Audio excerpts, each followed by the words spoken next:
बिस्मिल्लाहिर्रहमानिर्रहीम। अस्सलामु अलैकुम वरहमतुल्लाहि वबरकातुहू। बेटा, हमने इससे पहले लेक्चर में चैप्टर 1 कंप्लीट कर दिया था और आज हम शुरू करेंगे चैप्टर 3। चैप्टर 2 हम छोड़ रहे हैं इसलिए कि उसके लिए ज़रूरी है ब्लैक बोर्ड हो, आप सामने मौजूद हो। तो वो बोर्ड के बगैर चूँकि केमिकल फार्मूलाज हैं, केमिकल रिएक्शंस हैं, I don't think it's easy to understand these reactions और मॉलिक्यूलर फार्मूलाज। तो इसलिए आज हम चैप्टर 3 शुरू कर रहे हैं, एंजाइम्स। बेटा, सबसे पहले बात कि what are enzymes. Enzymes are globular proteins. Enzymes are spherical proteins. Enzymes are molecules made of proteins. Enzymes are the molecules made of proteins. Polypeptide chains are hundreds of amino acids. अब amino acids हों, polypeptide chains हों, ये सब मिलके क्या बनाती हैं? Proteins. So enzymes are biologically active proteins. Enzymes क्या हैं? Enzymes are biologically active proteins which are spherical in structure. Use क्या है? They are use to speed up any chemical reaction in living organism. Enzymes living organisms के अंदर use होते हैं बेटा, और इनका यूज़ क्या है? They are use to speed up any chemical reaction. अगर एंजाइम नहीं होते, विदाउट एंजाइम्स रिएक्शन की ऐसी स्लो स्पीड होती कि लाइफ पॉसिबल ही ना होती। यानी लाइफ को सस्टेन करने के लिए, फंक्शन परफॉर्म करने के लिए, सेल्स के रिप्रोड्यूस करने के लिए इतनी एनर्जी की ज़रूरत है कि एंजाइम्स केमिकल रिएक्शंस के लिए ज़रूरी हैं। अगर एंजाइम नहीं होते तो रिएक्शन इतना स्लो होते हैं कि लाइफ वैसे मिजरेबल होती, ख़त्म हो जाती। What are enzymes? Enzymes are proteins which are biologically active. Biologically active mean they are active in living organisms. इसका मतलब ऐसे मॉलिक्यूल्स मौजूद हैं जो नॉन लिविंग के अंदर, लेबोरेटरीज के अंदर, अदर दैन लिविंग सिस्टम्स के अंदर, प्रोसेसेस के अंदर केमिकल रिएक्शंस को स्पीड अप करते हैं। उनको फिर हम कहते हैं कैटलिस्ट। लेकिन वो मॉलिक्यूल्स जो लिविंग ऑर्गेनिजम्स के अंदर केमिकल रिएक्शंस को स्पीड अप करते हैं, एनाबोलिज्म और कैटाबोलिज्म को एनहांस करते हैं, फॉर्मेशन और ब्रेकडाउन को स्पीड अप करते हैं, they are known as enzymes. उनको हम कैटलिस्ट बेटा नहीं कहते। अब कोई भी जो एंजाइम है वो स्फेरिकल है इन स्ट्रक्चर। वो किस चीज़ के साथ मिलता है? ऐसे मॉलिक्यूल के साथ जिससे एनर्जी हासिल हो या जिसमें एनर्जी यूज़ हो। यानी वो जो केमिकल प्रोसेस हो रहा है उसके साथ जाके इसने मिलना है। तो वो मॉलिक्यूल जिसके साथ जाके एंजाइम अटैच होता है उसको कहते हैं बेटा सबस्ट्रेट। यानी किस किस का कॉम्प्लेक्स बनता है? एंजाइम का और सबस्ट्रेट का। अब जो सारे का सारा एंजाइम है जो स्फेरिकल है इन स्ट्रक्चर, गोल है, ग्लोबुलर है, वो सारा तो सबस्ट्रेट के साथ अटैच नहीं होता। फिर क्या होगा? एक सर्टेन पार्ट जो है एंजाइम का, that is attached with the substrate. Enzyme का एक मखसूस हिस्सा जिसके ऊपर चार्जेस हैं अमाइनो एसिड्स के, वो जाके सबस्ट्रेट के साथ अटैच होता है। तो एंजाइम का वो पार्ट जो सबस्ट्रेट के साथ जाके अटैच होता है उसको कहते हैं बेटा एक्टिव साइट। यानी एंजाइम के ऊपर मौजूद एक्टिव साइट जो एक स्मॉल पोर्शन है वो अटैच हो जाता है विद द सबस्ट्रेट। अब जो एंजाइम है वो उस केमिकल रिएक्शन को स्पीड अप करता है, रिएक्शन स्पीडली कंप्लीट होते हैं, लेकिन एंजाइम इस सारे प्रोसेस में अनचेंज सेपरेट हो जाता है। यानी एंजाइम खुद उस केमिकल रिएक्शन के अंदर हिस्सा नहीं लेता है। अब बेटा जो एंजाइम्स हैं they are made of only proteins. Enzymes क्या हैं? They are made of proteins. कुछ एंजाइम्स ऐसे हैं जो अकेले काम करते हैं, एलोन काम करते हैं, उनको किसी हेल्पर की ज़रूरत नहीं, उनको कोई और मॉलिक्यूल नहीं चाहिए। लेकिन कुछ मॉलिक्यूल्स ऐसे हैं जो अकेले काम नहीं कर सकते, they don't get fit into substrate. तो ऐसे जो एंजाइम्स हैं फिर उनको एक एडिशनल कंपोनेंट की ज़रूरत होती है। And that additional component is called cofactor. अब क्या बात हमने कर ली कि एंजाइम्स या तो अकेले होंगे या उनको एक एडिशनल कंपोनेंट की किसी की ज़रूरत होगी जिसको हम कहेंगे कोफैक्टर। काम क्या करते हैं? किसी भी केमिकल रिएक्शन को एनहांस करते हैं। कैसे एनहांस करते हैं?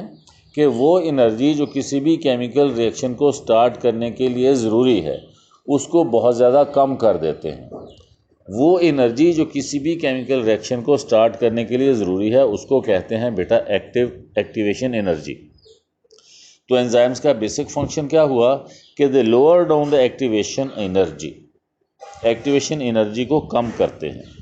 कौन कम करता है? यूजुअली एंजाइम्स करते हैं। They work alone. फिर मैंने कहा but some time they need an additional component which is non protein molecule called cofactor. यानी कोफैक्टर क्या होगा? ये नॉन प्रोटीन मॉलिक्यूल होगा, ये प्रोटीन का बना नहीं होगा, इसको कहेंगे कोफैक्टर। कोफैक्टर एक ऐसा नॉन प्रोटीन पार्ट है which is essential for the proper functioning of some enzymes. यानी बेसिकली जो कोफैक्टर है वो एंजाइम और सबस्ट्रेट के दरमियान ब्रिजिंग करता है, उनको मिलाता है आपस में। अब जो कोफैक्टर हैं उसकी बेटा डिफरेंट टाइप्स हैं। कोफैक्टर एक्टिवेटर होते हैं, कोफैक्टर प्रोस्थेटिक ग्रुप होते हैं और कोफैक्टर कोएंजाइम्स होते हैं। एक्टिवेटर्स क्या होते हैं? ऐसे मेटल आयंस जो डिटैचेबल हों, अलहदा हो जाते हों, उनको कहते हैं बेटा एक्टिवेटर्स। जैसे कॉपर है और जिंक है, ये दोनों एक्टिवेटर के तौर पे काम करते हैं, ये एक्टिवेटर हैं। एक्टिवेटर के बाद हम बात करते हैं प्रोस्थेटिक ग्रुप की। ऐसे मॉलिक्यूल्स जो स्ट्रांगली अटैच्ड हों, कोवेलेंटली अटैच्ड हों, किसके साथ? With the enzyme, they are called prosthetic group. जैसे कि हीमोग्लोबिन के अंदर जो आयरन का मॉलिक्यूल है that acts as a prosthetic group, या क्लोरोफिल के अंदर जो मैग्नीशियम का आयन है that also acts as prosthetic group. जो एक्टिवेटर्स हैं ये हैं मेटल आयंस। जो प्रोस्थेटिक ग्रुप हैं वो इनऑर्गेनिक भी हो सकते हैं और ऑर्गेनिक भी हो सकते हैं।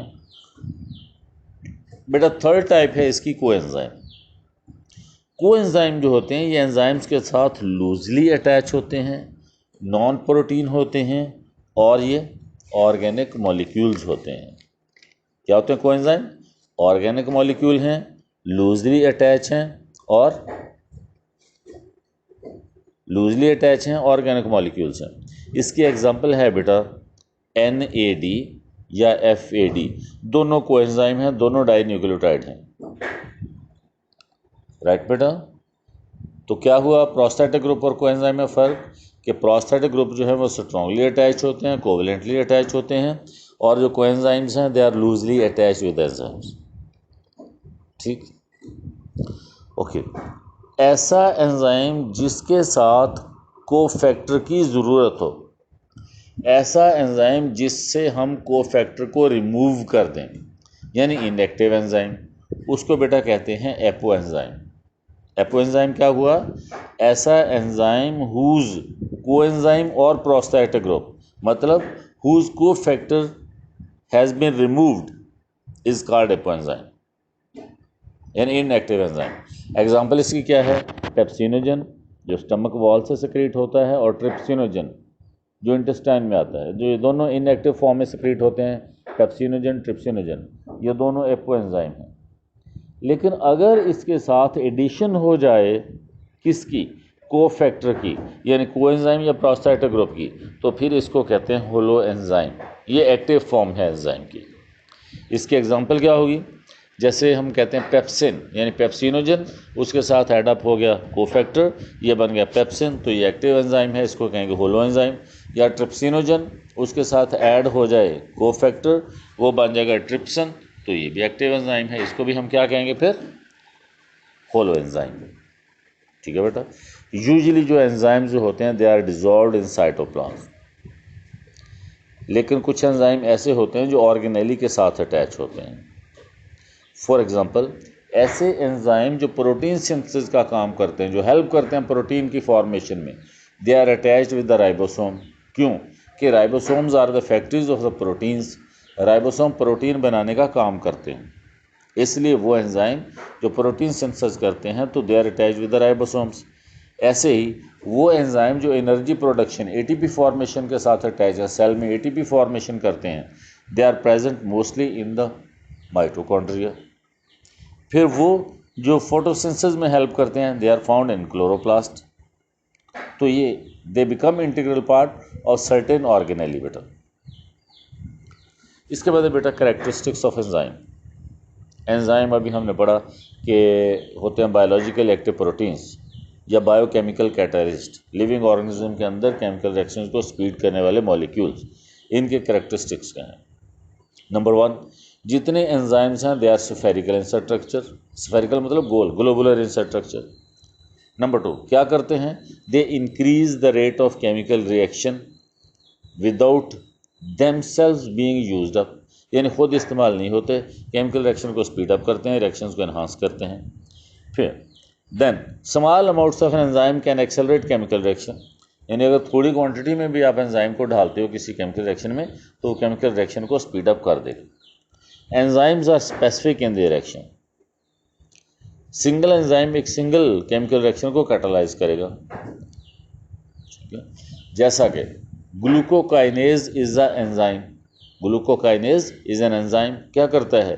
Converts glucose into glucose 6 phosphate, glycolysis का पहला स्टेप। तो ग्लूकोकाइनेज जब भी यूज़ होगा ये ग्लूकोज को ग्लूकोज 6 फॉस्फेट में कन्वर्ट करेगा, इसके अलावा और ये कोई रिएक्शन परफॉर्म नहीं करता। Number 5, enzymes are very specific in their action, single enzyme catalyse only a single chemical reaction or group of related functions, यानी एक ही काम करते हैं। Number 6, enzymes are highly sensitive to minor changes in pH, जैसे pH बढ़ती है या कम होती है एंजाइम आयोनाइज हो जाते हैं, मॉलिक्यूल डिस्पर्स हो जाता है, या टेम्परेचर बढ़ जाए, लो टेम्परेचर पे बेटा इनकी एक्टिविटी कम हो जाती है और हाई टेम्परेचर के ऊपर जाके ये डीनेचर होना शुरू हो जाते हैं, या सबस्ट्रेट कंसंट्रेशन कम हो जाए तो भी केमिकल रिएक्शन स्लो हो जाता है, ज़्यादा हो जाए तो केमिकल रिएक्शन की स्पीडअप के ऊपर फर्क नहीं पड़ता। नंबर 7, कुछ एंजाइम्स ऐसे होते हैं जिनको कोफैक्टर की ज़रूरत होती है, अकेले काम नहीं करते, अदरवाइज बाकी जितने एंजाइम हैं वो एलोन काम करते हैं। नंबर 8, एंजाइम्स करते क्या हैं? They low down the activation energy of the chemical reaction, यानी किसी भी केमिकल रिएक्शन को स्पीड अप करते हैं, कैसे? उसकी एक्टिवेशन एनर्जी को कम करके। एक्टिवेशन एनर्जी क्या है? Minimum energy required to stop any chemical reaction. ये था बेटा आज का लेक्चर। कहीं भी आपको किसी भी जगह पे कोई वर्ड समझ ना आए, कोई सेंटेंस समझ ना आए, कुछ मीनिंग समझ ना आए, कुछ पल्ले ना पड़े तो मुझे फ़ौरन कांटेक्ट कीजिएगा मेरा बेटा। अस्सलाम वालेकुम एंड अल्लाह हाफिज़।